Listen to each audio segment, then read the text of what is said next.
What I like the most about studying in the University of Sunderland in Hong Kong would be the supportive learning environment.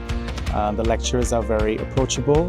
the classes are very interactive, and there's a great balance between theory and real-world application. So that makes the whole learning experience very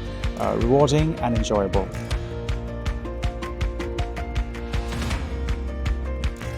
我讀完 MBA 咧，係學到好多嘅嘢嘅，好多寶貴嘅知識啦。咁訓練咗我咧係獨立思考，點樣去多角度去分析每一件事，咁令到我一個策略性嘅角度去處理我嘅工作，咁亦都可以令到我係跳出框框去處理每一件事。讀完之後咧，我嘅自信心係提升咗好多，咁令到我係能夠好鬆容咁樣面對我而家嘅工作，同埋希望對於我將來事業發展係更上一層樓啦。當時考慮呢個 data science 嘅 course 嘅時候咧，係得幾個院校係有呢個碩士嘅課程啦。咁同埋咧就係本身新特蘭嘅呢個 campus 咧就設喺灣仔嘅，咁同我做嘢嘅地方就好接近啦，就交通都好便利嘅呢個part time 啦嘅課程啦，咁都可以俾到我機會可以 balance 到工作啦同埋呢個學習嘅。咁最後啦，其實我都有睇過professor 嘅資料咁嘅了解咗下，咁呢幾位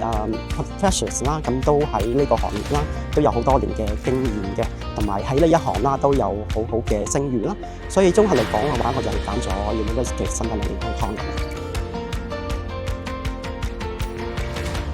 咁我讀完呢個 program 之後，咁啊令我獲得一個新嘅 offer， 咁而新嘅 offer 比現時嘅工作有更加好嘅發展空間。除此之外，讀完呢個 program 入邊之後，咁我學得嘅 skillset 令我喺新嘅工作入邊更加容易勝任佢哋嗰個task， 同埋我更加可以去做好一個 working performance 俾新嘅公司。With the skills and knowledge that I have acquired in University of Sunderland in Hong Kong, I was able to strengthen my academic and professional profile. After completing this degree, I was accepted into a master's program in educational administration at Queen's University in Canada. 咁讀完呢個 data science 嘅課程之後啦，咁我可以提升咗我自己喺數據處理同埋數據分析方面嘅技能嘅。咁另外咧都有幫助到我喺今年啦可以有個 promotion 嘅，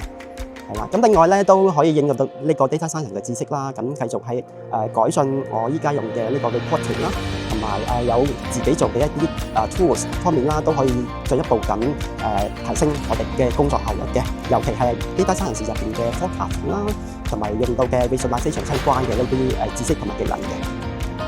我覺得一定要去不斷去增值自己啦。咁啊，同埋我覺得要為自己去 set 幾個目標，因為 set 咗目標先至會令自己更加有一個推動力同埋上進心。如果想繼續進修，即刻唔好諗啦，加油！俾 tips 嘅同學仔咧，就係要保持 life learning 嘅精神啦，要緊貼呢個萬變信息嘅變化嘅世界，咁學多啲嘢啦。咁既然我都可以讀到 MBA， 可以攞到 distinction， 我諗你哋都得嘅，快啲嚟 join Sunderland 嘅課程啦！